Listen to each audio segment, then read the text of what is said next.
নমস্কার বন্ধুরা, জানা এগ্রিটেক চ্যানেলে আপনাদের স্বাগত জানাই। আশা করি আপনারা সবাই ভালো আছেন।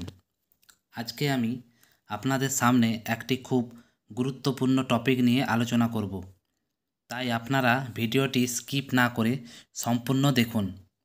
টপিকটি হলো আলুর গাছের পাতা কোঁকড়ানো রোগ। আপনারা যারা আলু চাষ করে থাকেন তারা অবশ্যই এই সমস্যার সম্মুখীন হন। অনেকে বিভিন্ন রকম ওষুধ স্প্রে করেও এই রোগটিকে নিয়ন্ত্রণ করতে পারেন না। তার আগে আমরা জেনে নেব আলু গাছের পাতা কোঁকড়ানো রোগটি কেন হয়। এর তিনটি প্রধান কারণ হল শোষক পোকার আক্রমণ, দ্বিতীয়ত বোরনের অভাব হলে এবং তৃতীয়ত জমিতে ছত্রাকের আক্রমণ হলে। এবার আসি এদের নিয়ন্ত্রণ আপনারা কিভাবে করবেন। প্রথমে আসি শোষক পোকা নিয়ন্ত্রণ।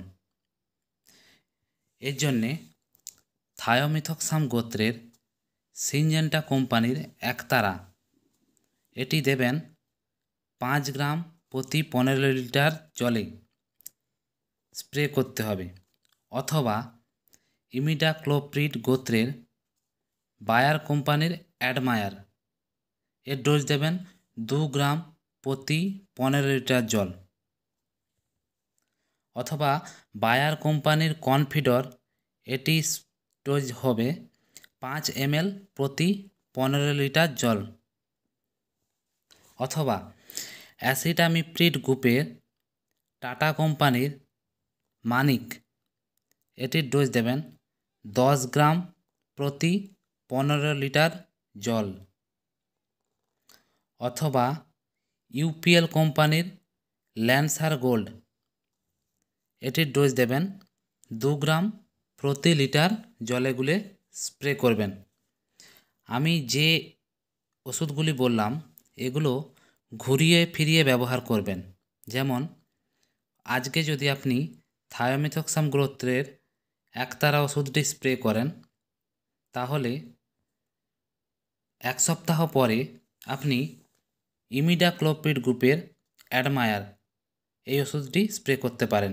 এইভাবে আপনারা একটি ওষুধ বারবার না দিয়ে অল্টারনেট ওষুধ স্প্রে করবেন, তাহলে এতে রোগের এই পোকাটিকে নিয়ন্ত্রণ করা যাবে।